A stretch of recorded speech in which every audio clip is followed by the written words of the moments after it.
बात कुंभ की हो और शाही स्नान का जिक्र तक नहीं हो, यह नामुमकिन है।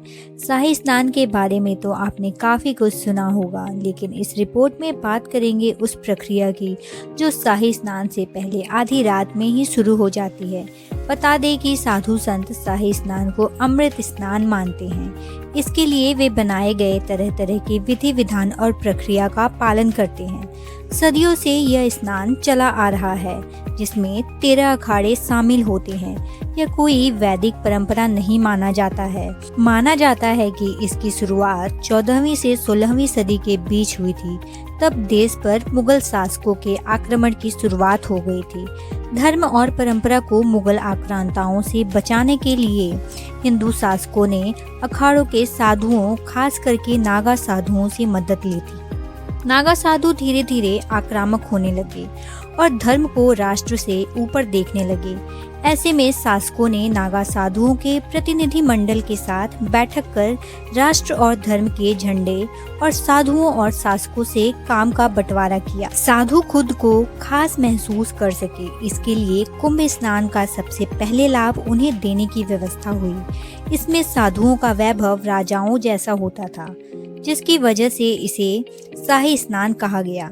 इसके बाद से शाही स्नान की परंपरा चली आ रही है। शाही स्नान को लेकर के विभिन्न अखाड़ों में संघर्ष होने लगा। इसे साधु अपने सम्मान से जोड़ने लगे।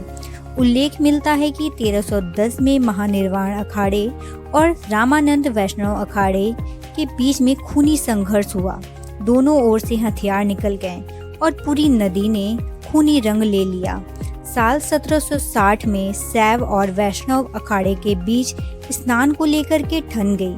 ब्रिटिश इंडिया में स्नान के लिए विभिन्न अखाड़ों का एक क्रम तय हुआ, जो अब तक चला आ रहा है। जानेंगे शाही स्नान में क्या होता है।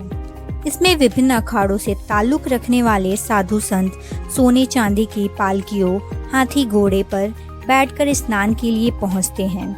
सब अपनी अपनी शक्ति और वैभव का प्रदर्शन करते हैं।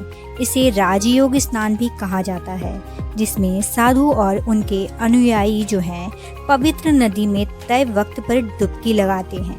माना जाता है कि शुभ मुहूर्त में डुबकी लगाने से अमरता का वरदान मिल जाता है।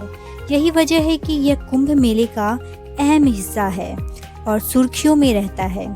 शाही स्नान के बाद ही आम लोगों को नदी में डुबकी लगाने की इजाजत होती है। यह स्नान तय दिन पर सुबह 4 बजे से शुरू हो जाता है। इस वक्त से पहले अखाड़े के साधु संत का जमावड़ा घाट पर हो जाता है।